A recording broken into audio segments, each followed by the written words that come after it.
Welcome to the deep dive. Today we're really plunging into a classic, Hermann Hesse's Siddhartha. It's quite a journey. We'll be focusing specifically on the first two parts of the novel, really tracking Siddhartha's own path to figuring things out. Our goal here, to dig into some maybe surprising ideas about what fulfillment actually looks like. Is it, giving everything up or diving right into the world? Or something else? We're exploring this idea that maybe the path itself is the whole point. Absolutely. And what's so compelling, I think, is how much Siddhartha's quest still resonates. This search for meaning beyond what we're just told to believe. It feels very relevant to our own search for purpose, doesn't it? In a world full of, conflicting advice. Okay, so let's paint the picture. Siddhartha starts out, pretty privileged. He is a Brahmin's son, handsome, smart. He's got it all, seemingly. He masters contemplation, meditation, knows how to say Om silently, recognizes the Atman, the self within. His family adores him, his friend Govinda too. Everyone expects great things, prince among Brahmins, that kind of thing. Right. But here's the twist, the paradox that kicks it all off. The book says Siddhartha himself was not happy. Think about that. His vessel was not full, his intellect was not satisfied, his soul was not at peace, his heart was not still. It really makes you ask, what happens when all the external stuff, even the spiritual stuff, just doesn't connect with that deep inner feeling? Exactly. It wasn't just mild unhappiness either. He's actively questioning everything, the rituals, the sacrifices, even the holy books like the Vedas and Upanishads. He felt they knew so much, sure, but was it worthwhile knowing all these things if they did not know the one important thing, the only important thing? He needed to find the self, the Atman, inside himself. Not just read about it. And that really gets to a core theme, doesn't it? His drive is for experiential knowledge, not just what he inherited or learned intellectually. From the very beginning, he feels the source has to be within one's own self. He needs to live it. Which leads him to this pretty, radical decision. He leaves his comfortable life, his Brahmin status, everything, to join the samanas, these wandering ascetics. It's a huge shock. His father isn't happy, obviously, but his friend Govinda, ever loyal, goes with him. And the samana life is intense. We're talking serious self-denial, unpitying, the book calls it. Fasting for weeks, standing in pain, heat, cold, crouching on thorns, breath control. The whole aim was to kill his senses, kill his memory. Basically, to become empty, to let the self die. That was the goal. Yeah, and he gets deep into it. These spiritual exercises where his soul leaves his body, experiences being a dead jackal or a heron flying over mountains. It was his way of trying to lose the self, really escape the cycle. But here's a crucial realization, a real aha moment for him and for us reading it. He learns many ways of losing the self, sure. But he figures out that although the paths took him away from self, in the end, they always led back to it.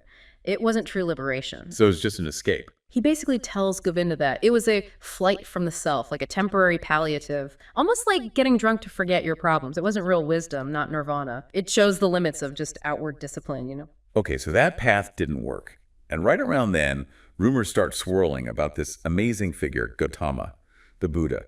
People are saying he's conquered sorrow, ended the cycle of rebirth. Everyone's flocking to hear him. It's like a new possibility opening up. And when Siddhartha finally sees him, his impression is really interesting. Gautama looks ordinary, an unassuming man in a yellow cowl, like any other monk. But there's this incredible aura, complete peacefulness, stillness, no seeking, no will, only light and peace. Siddhartha isn't even that fussed about the specific teachings at first. He just thinks, never had Siddhartha esteemed a man so much. It's the presence, the being. Right. While Govinda, his friend, is immediately captivated by the teachings themselves, suffering its cause, the Eightfold Path to Freedom. Govinda is instantly sold. He joins the Sangha, the Buddhist community, right away. Yeah, which sets up this amazing conversation between Siddhartha and Gautama. Siddhartha actually praises the teaching, calls it this complete, unbroken chain, cause and effect, totally logical. But then he drops the bombshell. He says, look, this doctrine of salvation, it's perfect, except there's this small gap. What's the gap? The gap is that the Buddha found enlightenment his way through his own experience. So he tells Gautama, basically, you achieve this by your own seeking, in your own way, through enlightenment. And therefore, nobody finds salvation through teachings. You can't just transfer that experience through words. Exactly. You can't just tell someone how to be enlightened. Right. The Buddha himself can't truly communicate in words what had opened to you in the hour of your enlightenment. How does Gautama react to that? I mean, that's pretty bold. Gautama's response is quite calm, actually. He warns Siddhartha about being too clever, but then just dismisses him with this gentle half smile and that imperturbable brightness. It's like there's an understanding there beyond the words. Even the Buddha seems to acknowledge the limits of just teaching wisdom. It connects to that bigger picture that some things have to be lived. And this is a huge turning point for Siddhartha. He thinks, the Buddha has robbed me of my friend. Govinda's gone his own way now. But he's given to me, Siddhartha, myself. It's like he's truly on his own now. He decides to reach my goal alone or die. And he sees the Buddha's peace and thinks, I also will conquer myself. Real determination there. So he doesn't go home, doesn't look for another guru. He decides his teacher will be himself. Yeah. And the world. He has this awakening moment, suddenly seeing the world, the sun, the moon, the river, not as illusion as Maya anymore, but as real, beautiful. He says, I have indeed awakened and have only been born today. It's a fresh start. And this new path leads him to, well, very different kinds of teachers. Kamala, the courtesan, and Kamaswami, the rich merchant. He's drawn to Kamala's beauty, asks her to teach him the art of love.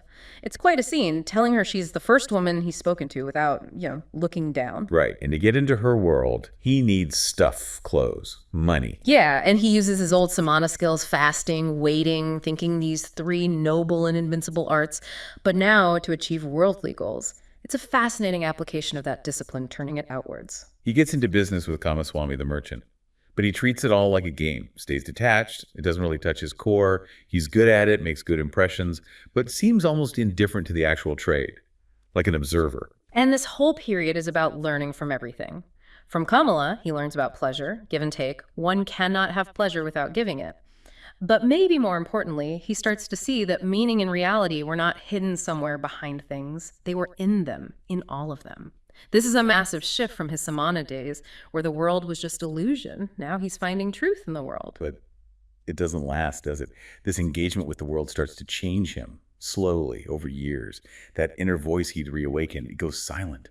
His mind, the wheel of thinking, slows down, gets hesitant. Gets rich, yes, but the world and inertia crept into Siddhartha's soul. Something's getting lost. Yeah, the core issue seems to be this. He started off feeling superior to ordinary people, kind of mocking their lives, but gradually he becomes like them. He picks up their childishness, their anxieties. He even starts envying them, their passions, their ability to love deeply, their simple joys and sorrows. He started by observing samsara, the cycle, but then he got sucked in. And the consequences are pretty stark.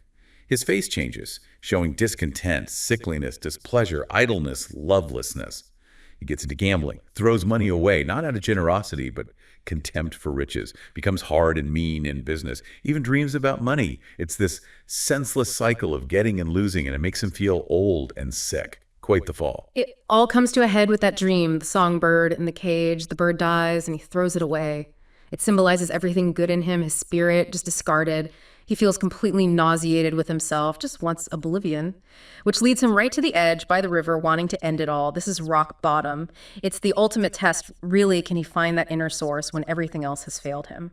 But then, at his lowest point by the river, ready to let go, he hears it, just faintly at first, that sacred sound, perfection.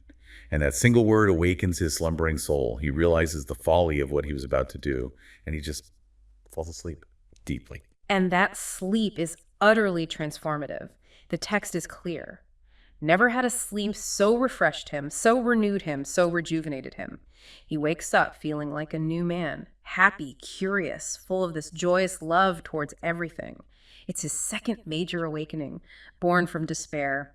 It shows that sometimes you have to hit the bottom to find the way back up, back to presence. And who does he meet when he wakes up? Vasudeva, the ferryman he'd met briefly years before. And then, in a twist, Govinda shows up too, still searching. But he doesn't recognize Siddhartha at first. It sets up a later reunion. Vasudeva is such a fascinating character. He's not a learned man, not in the traditional sense. His wisdom comes from listening. He truly knows how to listen without judgment, just absorbing.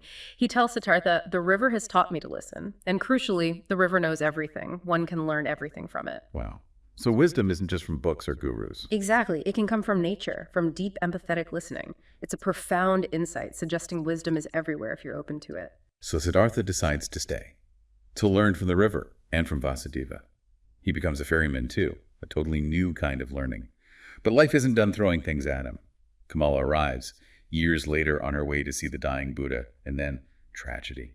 She gets bitten by a snake near the ferry and dies, and Siddhartha realizes the young boy with her is his son, a son he never knew he had. Talk about emotional turmoil. He experiences this intense, blind love for the boy, but also immense suffering because the boy is, well, difficult, spoiled, resentful, defiant. And Siddhartha realizes since his son was there, he had become completely like one of the people, through sorrow, through loving. He'd never really lost himself in another person like this before. It makes you wonder, doesn't it? Is that kind of deep, messy human connection, even the painful parts, essential to becoming whole? Vasudeva offers some simple, profound advice, though, about the son. He just says, water will go to water, youth to youth. He tells Siddhartha he can't shield the boy from his own path, his own struggles in samsara, any more than Siddhartha's father could shield him. Do you think anybody is spared this path? It's a hard truth about letting go. And that helps Siddhartha process it. He struggles, but eventually accepts his son leaving, running away. He realizes the wound of that loss shouldn't fester, but needs to heal. It's another huge step in letting go of attachment, even the love for his own child, recognizing that trying to control just causes more pain. So Siddhartha stays by the river, carrying that wound, but still listening. And something shifts again. He starts seeing ordinary people differently, not with that old superiority or scorn, but with warmth, curiosity, and sympathy. He sees the life force, the indestructible Brahman, even in their everyday desires and struggles. His heart seems to finally open completely. This is really the culmination of his learning by the river. He understands that wisdom isn't just knowledge, it's a state of being, a preparation of the soul, a capacity, a secret art of thinking, feeling, and breathing thoughts of unity at every moment. And Vasudeva helps him grasp this idea of timelessness. There is no such thing as time, Vasudeva says. The river is key here. It's always present everywhere at the same time. Past, present, future are all one in the river's flow. And Siddhartha gets it. He sees his own life like that. The boy, the man, the old man, just separated by shadows, not through reality. All the suffering, the fear, it's all caught up in time, if you can step outside that linear view. Exactly. And that leads to the ultimate experience. Hearing the river's 10,000 voices, all the sounds, laughter, crying, anger, joy, everything merging into one single sound. Perfection. It's this incredible moment of understanding unity, seeing that all the opposites, good and evil, pleasure and pain, aren't really separate. They're all part of the same whole, the music of life. It's moving beyond duality. A massive aha moment. And after that, his face just shows this serenity of knowledge. His self is merged into unity. Vasudeva sees this, sees Siddhartha has found it, and just silently walks away into the forest, becoming one with everything himself. It's a really beautiful, peaceful parting. Years pass, and guess who shows up again at the ferry? Has to be Govinda. Govinda, still seeking, drawn by talk of a wise ferryman, and of course, he doesn't recognize Siddhartha at first. Again. Oh, Govinda. But this time, Siddhartha shares some profound wisdom with him. He says, look, when someone is seeking, he only sees the thing that he is seeking. He's so focused, he can't find anything else, can't absorb anything new. But finding, Siddhartha says, means to be free, to be receptive, to have no goal. It's about openness, not striving, letting go of the searching itself. That's a key insight for anyone on a path of learning or growth, isn't it? Then he explains why teachings, words, ultimately didn't work for him. Wisdom is not communicable, he tells Govinda. The wisdom which a wise man tries to communicate always sounds foolish. He draws a line. Knowledge can be communicated, but not wisdom. Wisdom has to be lived, experienced. And he outlines this radical philosophy he's arrived at, that in every truth, the opposite is equally true. The world isn't flawed, it's perfect at every moment. Every sin holds grace. Every sinner holds a potential Buddha. Because time isn't real, those divisions we make, good evil, suffering bliss, world eternity, they're illusions too. Everything is necessary, he says. Everything needs only my agreement, my assent, my loving understanding. It's total acceptance. He even picks up a stone to illustrate it. Says he loves it as a stone right now, not for what it could become. One can love a stone, he says, but one cannot love words. Therefore, teachings are of no use to me. He values the concrete, the present reality over abstract ideas. And his final point is about love. He says, love is the most important thing in the world. Not romantic love necessarily, but this deep love for everything. To love the world, not to despise it. To be able to regard the world and ourselves and all beings with love, admiration, and respect. He even suggests the Buddha's real teaching wasn't his words, but his life, his actions of compassion. The living example matters most. Then comes that final, incredible moment. Siddhartha tells Govinda to kiss his forehead, and when he does, Govinda sees this amazing vision. A flow of countless faces forms animals, people, gods, demons, murderer, saint, all shifting, changing, yet all somehow Siddhartha. And this stream of forms resolves into Siddhartha's smiling face, and it's the exact same smile as Gautama the Buddha's smile. Calm, peaceful, knowing. Govinda finally gets it, not through words, but through seeing. Exactly. He experiences the unity, the enlightenment. He sees Siddhartha radiating purity, peace, serenity, saintliness, just like he saw in the Buddha years ago. It drives home that ultimate point. True wisdom isn't intellectual, it's embodied, it's lived, it's seen. So after that whole incredible journey, what does it mean for us? It feels like Siddhartha's path through privilege, asceticism, worldly life, despair, and finally this deep lived peace suggests wisdom isn't about following a map someone else gives you. It seems to be a quality you cultivate through really engaging with your own life, your own unique path, with all its twists and turns, all its struggles. Which leaves us with a really interesting question to ponder, doesn't it? If wisdom, like Siddhartha found, can't really be taught in the usual way, but has to be lived and experienced, then how might our own everyday lives, our jobs, our relationships, the challenges we face, the joys we find, how might those be the actual place where our deepest learning happens? Not distractions from the path, but the path itself. Something to think about. Keep seeking, keep listening to your own river, perhaps, and keep Yeah. finding your own Om. Until next time, stay curious.